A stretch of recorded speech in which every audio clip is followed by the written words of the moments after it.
Okay, dear students, after 100 dresses 2 summary, then we are moving to our first part. Okay, first explanation of 100 dresses 2. While the class was circling the room, a monitor from the principal's office brought Miss Mason a note. Principal के office के तरफ से miss मैसन के पास एक note आया जो teacher है उनके पास. Miss Mason read it several times and studied it thoughtfully for a while. उन्होंने कई बार देखा इसको और सोचने लगी. Then she clapped her hands. Attention class, everyone back to their seat. सब लोग अपने अपने सीट पे जाओ बोल के उन्होंने क्लैप की. When the shuffling of feet, जब सब लोग फीट को मूव करते करते had stopped and the room was still and quiet, stop हो गए तो रूम बिल्कुल सन्नाटा से भर गया. Miss Mason said, I have a letter from Wanda's father that I want to read to you. Miss Mason stood there a moment and the silence in the room grew tense and expectant. चारों तरफ सन्नाटा जो है और बढ़ गया और यही एक्सपेक्टेड था. The teacher adjusted her glasses slowly and deliberately. Deliberately मतलब जानबूझ के उन्होंने अपने चश्मे को एडजस्ट किया. डेलिबरेटली मतलब इंटेंशनली या जानबूझ के. Her manner of indicating what was coming. This letter from Wanda's father was a matter of great importance. Wanda के फादर के ये लेटर का बहुत इंपॉर्टेंस था. Everybody listen closely as Miss Mason read the brief note. Dear teacher, my Wanda will not come to your school any more. Okay, Jack also. And now we move away to big city. मेरा जो लड़की है Wanda और उसका भाई Jack दोनों school नहीं आएगा. हम लोग बड़े शहर की तरफ मूव कर रहे हैं. No more holler Polack, no more ask why funny name. कोई हमें वहाँ पे फनी नेम लेके बुलाएगा नहीं. Plenty of funny names in the big city. क्योंकि बड़े शहर में बहुत बड़े बड़े फनी नेम्स होते हैं. Yours truly, Jain Petronski. A deep silence made the reading of the letter. Miss Mason took off her glasses, blew on them and wiped them on her soft white handkerchief. Miss मैसन ने अपने रुमाल से अपने चश्मे को साफ किया. Then she put them again and looked at the class. When she spoke, her voice was very low. जब वो बात कर रही थी इस बार उनकी वॉइस में कोई दम नहीं था. I am sure that none of the boys and girls room 13 would purposely and deliberately hurt anyone's feeling because his or her name happened to be a long unfamiliar one. मुझे पता है कि और कोई रूम नंबर 13 से किसी को नहीं चिढ़ाएगा उनके नाम के लिए. I prefer to think that was said in thoughtlessness. और मुझे लगता है ये सब कुछ बिल्कुल थॉटलेस एक्ट है, किसी के नाम लेके चिढ़ाना. I know that all of you feel the way I do. That is a very unfortunate thing to have happened. Unfortunate and sad both, and I want you to all think about it. Teacher ने कहा, सब लोग तुम लोग ज़रा सोचना, किसी के नाम लेके चिढ़ाना अच्छी बात नहीं है. The first period was a study period.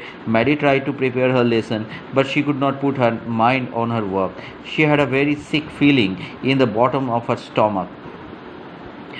True, she had not enjoyed listening to Peggy ask Wanda how many dresses she had in her closet. उसे कोई इंटरेस्ट नहीं था जब पेगी वेंडा से पूछती है कि उसकी अलमीरा में कितने ड्रेसेस है. वो जानना नहीं चाहती थी. But she had said nothing. पर वो उसने पेगी को कोई ऑब्जेक्शन भी नहीं किया, कुछ कहा भी नहीं था. She had stood by silently. वो चुपचाप खड़ी रहती थी. And that was just as bad as the Peggy had done. Words, Peggy ने बहुत बुरा किया और उससे भी बुरा उसने किया क्योंकि वो चुपचाप खड़ी रहती थी, पेगी को कुछ नहीं कहती थी. She was a coward. वो कायर थी. At least Peggy had not considered they were being mean, but she Maddie. Peggy को लगता नहीं कि वो लोग कुछ ख़राब बिहेवियर किए, पर मैडी को लगता है. Had thought they were doing wrong. उनको लगता है कि वो गलत की. She could put herself in vendors shoes. Goodness, was not there anything she could do? क्या वो कुछ भी नहीं कर सकती थी? If only she could tell Wanda she had not mean to hurt her feelings. वो ऐसा तो कह सकती थी वेंडा को कि उसका कोई इरादा नहीं था उसकी फीलिंग्स को चोट पहुंचना. She turned around and stole a glance at Peggy, but Peggy did not look up. She seemed to be studying hard. Peggy पढ़ रही है. Well, whether Peggy felt badly or not, she Maddie had to do something. उसे कुछ करना पड़ेगा. She had to find Wanda Petronsky. उसे Wanda को ढूंढना है. Maybe she had not yet moved away. शायद अभी तक वो चली नहीं गई हो.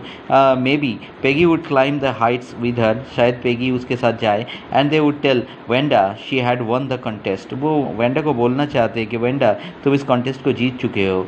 That they thought she was smart and 100 dresses were beautiful. वो उन्हें बोलना चाहते हैं तुम्हारा 100 dresses कितना सुंदर था. फर्स्ट पार्ट में यही तक. When the school dismissed in the afternoon, Peggy said with pretended casualness, "Hey, let's go and see that kid has left town और नॉट, चलो देखते हैं वो शहर छोड़ के चली गई और not. So Peggy had the same idea. Maddie glowed. Maddie के चेहरे पे एक चमक है। Glowed मतलब she was shining. Peg was really all right. Peg सही कह रही है। The two girls hurried out of the building up to the street towards Boggin side. दोनों Boggin side की तरफ बढ़ने लगे। Her part of the town that owed such a forbidding air on this kind of November afternoon, drizzling. Okay, थोड़ी सी हल्की सी बूंदा बूंदी भी हो रही है, ड्रिजलिंग, और हवा जो है तेज़ तूफान चल रहे हैं नवंबर के महीने में। डैम्प एंड डिस्मल, और ये बहुत दुखी कर देने वाला वेदर है आज। डिस्मल मतलब feeling sad. Well at least said Peggy gruffly. Okay, तो here we can say that gruffly means harshly, कठोरतापूर्वक बोलना। हर्ष ग्राफली मतलब कठोरतापूर्वक। पेगी ने कहा I never did call her a foreigner or make fun of her name, मैंने तो कभी उसके साथ मजाक नहीं किया था उसके नाम के साथ। I never thought she had the sense to know where making fun of her anyway. I thought she was too dumb, वो बहुत ही बेवकूफ़ सी थी। एंड गी, ठीक है, और वो बहुत ही गी मतलब आगे बढ़ना चाहती थी, मूव फॉरवर्ड। एंड गी look how she can draw, और धीरे धीरे आगे बढ़ती हुई बोलने लगी देखो कैसी ड्राइंग की। Maddie could say nothing, all she hope to us that they could find Wanda. उस मैडी चाहती है कि वो लोग खाली वेंडा को ढूंढ ले। She wanted to tell her that they were sorry that they had picked on her and how wonderful the whole school thought she was. वो ये बताना चाहती है कि पूरा स्कूल तुम्हारे लिए बहुत प्राउड फील कर रहा है, तुम कितने अच्छे से ड्राइंग करती हो। Everybody would be very feeling nice. She and Peggy would fight anybody who was not nice. The two girls hurried on. They hoped to get to the top of the hills before dark. I think that's where the Petronsky live. चलो वहीं पे रहते होंगे वो दोनों, said Maddie. Maddie ने कहा, pointing to a little white house. Wisps of the old grass, वहाँ पे कुछ ओल्ड ग्रास की विप्स मतलब बंडल्स, छोटे छोटे वाइट ग्रास का ढेर दिखाई दे रहा है। whips मतलब bundles, okay, and grass stick up to there along with the pathway like thin kittens. छोटे छोटे pathway रास्ता, छोटे छोटा रास्ता बना हुआ है। The house and its parts little yard looked shabby but clean. घर थोड़ा सा shabby गंदा दिख रहा है, आसपास की एरिया गंदा है पर थोड़ा सा साफ सफाई भी है। It reminded Maddie of Wenda's one dress, her faded blue cotton dress, shabby but clean. पे मैडी को उसका ड्रेस याद आ जाता है क्योंकि उसकी ड्रेस भी फटे हुए थे पर वो थोड़ा साफ भी था। There was not a sign of life over the house. Peggy knocked firmly to the door but there was no answer. She and Maddie went around to the backyard and knocked there. Still there was no answer. दोबारा उन्होंने दरवाजे पे दस्तक दी, कोई जवाब नहीं आया। There was no doubt about it. इसमें कोई शक नहीं है। The Petronsky were gone. How could they ever make amends? कैसे वो लोग अपने आप को सुधारेंगे, अमेंडमेंट करेंगे अपने बिहेवियर में। They turned slowly and made their way back down the hill. Well, anyway, said Peggy, she's gone now, so what can we do? Besides, when I was asking her about all her dresses, she probably was getting good idea for her drawings. She might not even have won the contest otherwise. Peggy contest को जीती नहीं, फिर भी पूछ रही है अब क्या करना है। Maddie turned this idea carefully over in her head, for there were anything in it and she could not have to feel so badly. Maddie ने उसे कहा तुम्हें बुरा तो नहीं लग रहा है।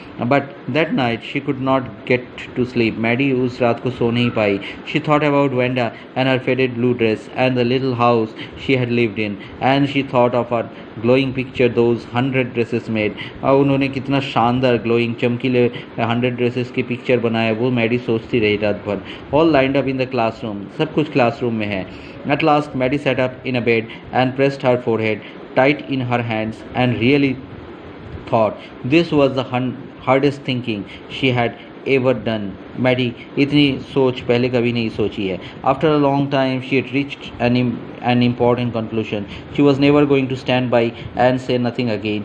If she ever heard anybody picking in someone because they were funny looking or because they had strange names, she would speak up even it meant losing Peggy's friendship. अगर उसे पेगी का फ्रेंडशिप भी loose करना पड़े, आगे से वो बर्दाश्त नहीं करेगी, किसी के साथ भी गलत होगा तो वो बोलेगी, even if it means losing Peggy's friendship. She had no way of making things right with Wanda, but from now on she would never make anybody else to unhappy again, अब से वो और किसी को दुखी नहीं करेगी। On Saturday Maddie spend afternoon with Peggy, Saturday को मैडी और पेगी एक साथ समय बिता रहे थे। They were writing a letter to Wanda Petronski, was just a friendly letter telling about the contest and telling Wanda she had won, Wanda को कहना चाहती है कि वेंडा कंपटीशन जीत गई है। They told her about the pretty her drawings were, उसने कितने सुंदर पेंटिंग बनाई है वो भी वो लेटर में बताना चाहती थी वो लोग। And they asked her if she liked where she was living and she liked her new teacher, क्या वो अपने न्यू टीचर को पसंद करते हैं, कैसे उन जगह में टाइम बिता रही है, ये सब वो लोग जानना चाहते हैं। they had mean to say that they were sorry and it ended up with their just writing a friendly letter the kind they would have written to any good friend and they signed it with lots of love। ठीक है, उन्होंने lots of thanks और love they के letter को लिखा जैसे को normal friend को लिखता है। And they mailed the letter to बोगिनसाइड में उन्होंने लेटर को मेल कर दिया। Writing please forward on the even envelope, ये उन्होंने लिख दिया लेटर पे। In this part up to this much.